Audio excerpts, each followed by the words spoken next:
India और Iran के बीच में जो चाबार पोर्ट को लेके अगले 10 साल तक के लिए समझौता हो चुका है, उसका यूज़ इंडिया अगले 10 साल के लिए कर सकता है। और उसका जो इंडिया ने को बेनिफिट भी हैं बहुत सारे, लेकिन उसके साथ इंडिया को नुकसान भी उसके बहुत सारे हैं। अगर हम बेनिफिट की बात करें तो ऑलरेडी, और इस जो पोर्ट है इस पर ऑलरेडी पहले भी इंडिया ने इस पर काम कर चुका है। इंडिया ने इसको ऑलरेडी डेवलप किया था सेंट्रल एशिया में एक्सेस लेने के लिए, सेंट्रल एशिया में जाने के लिए। लेकिन बीच में यूएसए की तरफ से सैंक्शन लगे थे, इंडिया ने ऑयल लेना, सब कुछ लेना बंद कर दिया था ईरान से, और पोर्ट का जो काम हो गया था वो ठंडे बस्ते में चला गया था। लेकिन फिर धीरे से स्टार्ट होता है, फिर ठंडे बस्ते में जाता है। अभी दोबारा से इसको इंडिया ने स्टार्ट कर दिया है। और जो है इंडिया के पास अभी इतनी भी ज़्यादा फंडिंग नहीं है कंपेयर टू चाइना की। जो चाइना जिस तरह से फंडिंग करता है, जिस तरह से चाइना पाकिस्तान इकोनॉमिक कॉरिडोर में दबा के फंडिंग करी हुई है, बिलियन में फंडिंग करी हुई है, तो इंडिया के पास इतना भी पैसा नहीं है। तो इस जो पोर्ट है इसमें चाइना को भी एक्सेस मिली हुई है, चाइना को भी एक्सेस दे रखी है ईरान ने। और मतलब एक सोलली इंडिया के हाथ में है ऐसा नहीं है, इसमें ईरान का भी कंट्रोल है, चाइना का भी कंट्रोल है और इंडिया का भी कंट्रोल है। इसको तीनों के तीनों यूज़ कर सकते हैं इस पोर्ट को बेसिकली। जिस तरह से ग्वादर पोर्ट है उसको केवल और केवल चाइना यूज़ करता है, पाकिस्तान भी उसको यूज़ नहीं कर पाता है। तो इस तरह के एक्सेस जो है चाबार पोर्ट में नहीं है।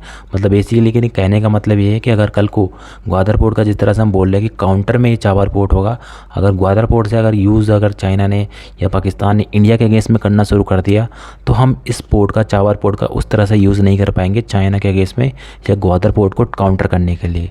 तो ये है इसमें। तो इसके जो बेनिफिट है, बेनिफिट बहुत सारे हैं। सेंट्रल एशिया में जाने के लिए वहाँ पे बहुत सारे रिच कंट्रीज़ है, ऑयल रिच कंट्रीज़ है, जहाँ से हमें ऑयल एक्सट्रैक्ट करके, गैस एक्सट्रैक्ट करके हम ला सकते हैं अपनी कंट्री में। क्योंकि उन कंट्रियों के पास टेक्नोलॉजी नहीं है। अजरबैजान, उज़्बेकिस्तान, कजाकिस्तान, ये सारी कंट्री है, इनके पास टेक्नोलॉजी नहीं है, लेकिन गैस, ऑयल वगैरह बहुत सारी है। तो हम यहाँ से सस्ते में ला सकते हैं। उसके हम ऊपर भी जा सकते हैं, अगर रोड रेल लिंक जो डेवलप कर सकते हैं रसिया में, तो वहाँ से भी हम जो है ट्रेड कर सकते हैं रसिया के साथ भी। ये इसके बहुत सारे फ़ायदे हैं, क्योंकि इन कंट्रियों में अभी जो है, इनमें जो है रसिया, जो चाइना है वो अपना BRI के through, belt and road initiative के थ्रू अपना इन्फ्लुएंस बनाने की कोशिश कर रहा है। तो कहीं ना कहीं उसको काउंटर करने के लिए भी इंडिया इसको ट्राई कर रहा है। और इसमें कहीं ना कहीं इनडायरेक्टली जो हो सकती है अमेरिका की भी रजामंदी हो सकती है शायद, तभी इस कॉन्फिडेंस के साथ इंडिया ने ये 10 साल के लिए साइन किया है। इसमें ये भी एक फैक्टर हो सकता है, क्योंकि हमें पता तो नहीं होता, ये चीज़ें सीक्रेट होती है, तो हम प्रेडिक्ट ही कर सकते हैं। इसमें एक इन्फ्लुएंस ये भी हो सकता है। दूसरा, इसमें इंडिया ने इसलिए भी किया क्योंकि अफगानिस्तान में तालिबान गवर्नमेंट है, टेररिस्ट लोग हैं पूरे के पूरे, तो उनको काउंटर करने के लिए भी, कि उनको उनमें अपना सॉफ्ट इन्फ्लुएंस बनाने के लिए, और पाकिस्तान का इन्फ्लुएंस अफगानिस्तान में बढ़ ना जाए, चाइना का इन्फ्लुएंस बढ़ नहीं जाए, तो कहीं ना कहीं इंडिया अपना इन्फ्लुएंस अफगानिस्तान में बढ़ा रहा है। तो उसके लिए भी ये इंडिया के लिए बहुत फ़ायदा है। दूसरा, जो ऑब्स्टेकल, जो आप बोल सकते हैं बाधा, जो चाइना पाकिस्तान बना हुआ है इंडिया और सेंट्रल एशिया के बीच में, तो उसको भी काउंटर करने के लिए ये रूट जो है हो सकता है, इसमें मदद पहुंच सकती है इंडिया को। तो इतने सारे इसके बहुत सारे फ़ायदे हैं। और यूरोप में भी इंडिया ट्रेड करना चाह रहा है, तो उसके लिए भी कहीं ना कहीं वहाँ पर हमारे लिए वो पोर्ट जो है फ़ायदेमंद हो सकता है। बाकी ईरान में भी हमारी सॉफ्ट पावर है, ईरान भी बहुत इंपॉर्टेंट कंट्री है हमारे लिए, तो उसके लिए भी हमारे ये सारे के सारे इसके फ़ायदे हो सकते हैं। अब हम नुकसान की अगर अब बात करें, तो नुकसान की बात यही है कि जो अमेरिका है उसके साथ हमारे ट्रस्ट कम होंगे, क्योंकि इंडिया जो है सबको खुश करने के चक्कर में रहता है। इंडिया चाहता है कि चाइना भी खुश हो जाए, रसिया भी खुश हो जाए, ईरान भी खुश हो जाए, पाकिस्तान भी खुश हो जाए। पाकिस्तान को नहीं करता खैर, बस इन 3 कंट्री खुश हो जाए और अमेरिका भी खुश हो जाए।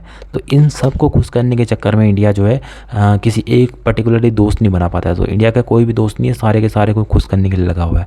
तो उसी खुश करने के चक्कर में इंडिया ने ये पोर्ट में, शायद ऐसा बोल भी रहे हैं, तो इस पोर्ट को हमने इंडिया ने 10 साल के लिए करा है, कि ताकि ऐसा लगे कि हम कंप्लीटली यूएसए के डोमिनेंस में नहीं है, हम इंडिपेंडेंट भी कुछ काम करते हैं। इस तरह से दिखाने के लिए ये पोर्ट में 10 साल के लिए इंडिया ने समझौता कर रखा है, इस तरह से भी बोला जा रहा है। तो ये सब इसके नुकसान है। नुकसान बहुत बड़े नहीं है, फ़ायदे ज़्यादा हैं। लेकिन अगर अमेरिका इंडिया के ऊपर सैंक्शन नहीं लगाता है, तो इस सारे की प्रेडिक्शन है, अगर अमेरिका ने सैंक्शन लगा दिया, ट्रस्ट डेफिसिट हो गया, तो इसके बहुत बड़े नुकसान हो सकते हैं। अदरवाइज़ फ़िलहाल इस पर नुकसान नहीं दिख रहे हैं, जब तक अमेरिका सैंक्शन नहीं लगाता है। और अगर डोनाल्ड ट्रंप चुन के आते हैं, तो डेफिनेटली बहुत बुरे हाल वो करने वाले हैं, क्योंकि उसके बाद तो दुनिया में जितने भी लॉ बना रखे हैं उन्हें अमेरिका वालों ने उधर इधर बेदर करके रख देंगे। तो ये सब चीज़ें हैं इसमें। अदरवाइज़ ये ठीक ठाक बेनिफिट दे सकता है इंडिया को।